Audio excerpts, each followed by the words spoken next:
Alright, Project Phoenix. Project Phoenix. Doing a little bit of work here. What I'm going to show you what I'm doing is I'm going to start cleaning up the underneath of the car, all the underbelly of it, and get a good coating on there so it's nice and preserved. Okay, so I did just a little bit of touch-up stuff like on the brake caliper here. I just did a Ford gray on it. I just kind of wiped it down and dusted it right quick. Nothing real fancy. That'll hold up. I've been using the same paint on Jim over there. So I just did some satin black on the inside. I did the self-etching primer in satin black and threw it on there just as a good general cleanup. You know, I'm not going in and doing a show car here, but I want it to look pretty nice. Alright, on the rear end, you can see back in there, if you've seen some other videos, it's just got rust and just kind of cruddy looking in there. So I want to go in and work on that. It's not, get the light back a little bit. It's not rusty, it just needs a quick little scuff, maybe some self-etching primer on it, and then some sort of sealer.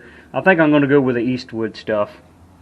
What I want to do is probably just pull the drive shaft out, get the rear end drop down, get those springs out, drop down a little further, and we can see way back up in there. There's just dirt, so I'll probably just clean it up, get the water hose in here, and spray it and scrub everything down, and then squidgy it out.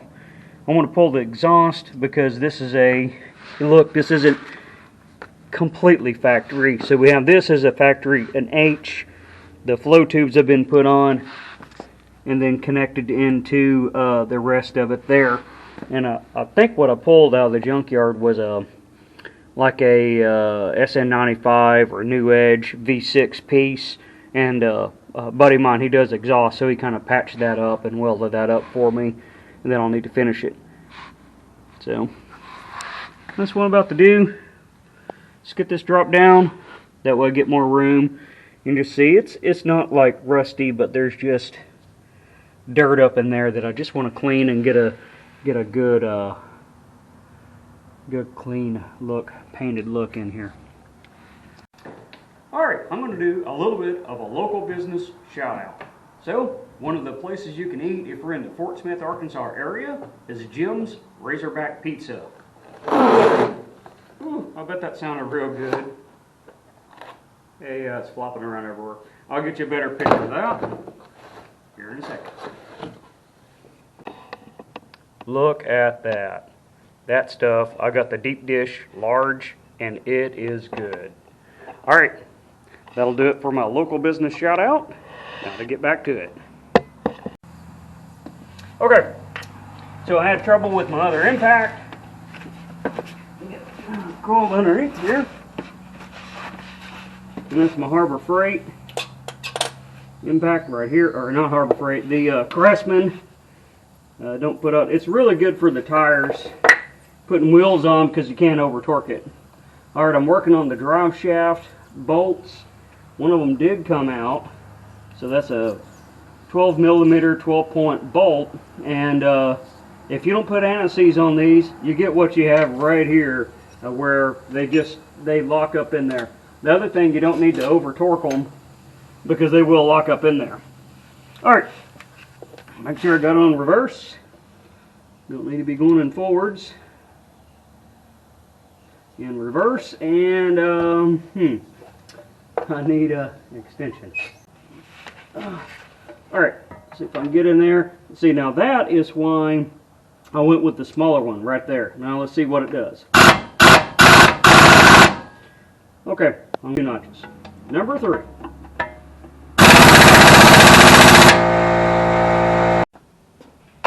Okay, sometimes you gotta do what you gotta do. I don't like using this method. Put my foot on there and put my foot down.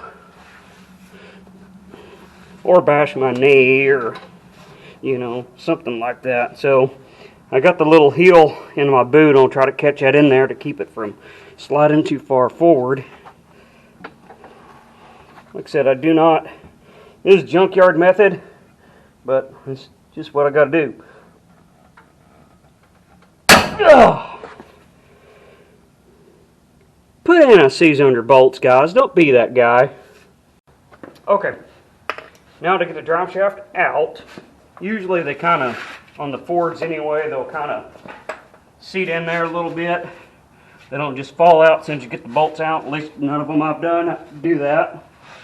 So now, you know, don't get your head underneath it or anything. You want to kind of tap it a little bit and probably pry it a little bit to try to get it to unseat against the flange. So that would be another good spot to go in on the flange, do a light coat of anti-seize before it goes on to keep it from doing this right here and just seizing up.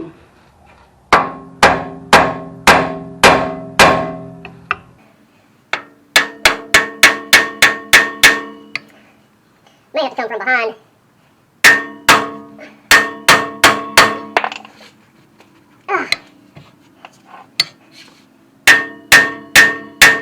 There it goes, okay. Now, it is loose. And that's how you get your drive shaft out of your Fox Mustang. Yeah, that's all dirty. I'm going to have to come in and clean this up. And I'll clean the flange up and anti-seize it. And see, now I did all that so I can get up in this area. Grab you. So now we can see all this up in here, all the rust on the rear end. I can get this clean. Probably I'm not going to pull the whole rear end out, but I might, like I said, I'm going to drop the sway bar and springs because I don't change springs. And that'll allow me to come down a little further with the rear end. Okay, I'm at a pause point for actually showing you content on the car because I'm about to clean.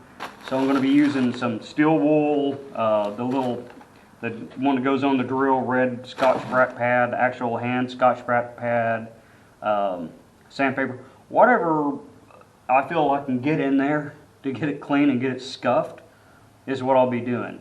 So I'm not going to show you that. That's, if you're doing something like that, that's just grab what you can to get it clean and get it scuffed. Alright, that ended this one. It's a little bit of a not quite glamorous content, but if you're building your car, you're just going to run into stuff like that. Cleaning parts is never fun. I also want to impress over the next couple of videos, which is going to be about Phoenix's chassis cleanup, is sometimes you're not going to be able to do something like this in one weekend. I got quite a few hours into it, and I don't even have everything cleaned up yet. I still got a bunch of stuff left, floor pans and everything to do on there. So you'll see that. I think I'm going to do this as a 3-part series.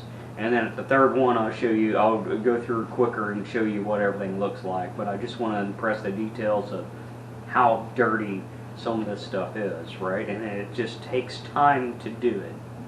Alright, so Tender Warrior, I have read chapter 1 and answered my questions. I've read chapter 2 and answered my questions because it's week 2, right? I was going to do a chapter a week. There's some follow-up stuff I got to do on there because some of the questions is discuss it with your close friends on whatever chapter 2 was right there. So if you read that, that's the vision stuff right there.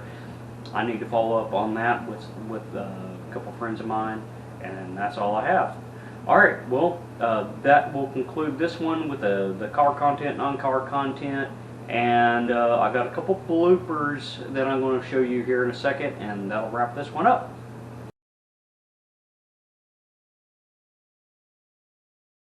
There's some darkness in here, so you can't really see what I'm doing. But here, light. Where'd you go, shop light? Huh. Well, apparently I'm going to walk in circles around the car about 4 or 5 times and then figure out I don't know where my light is. Or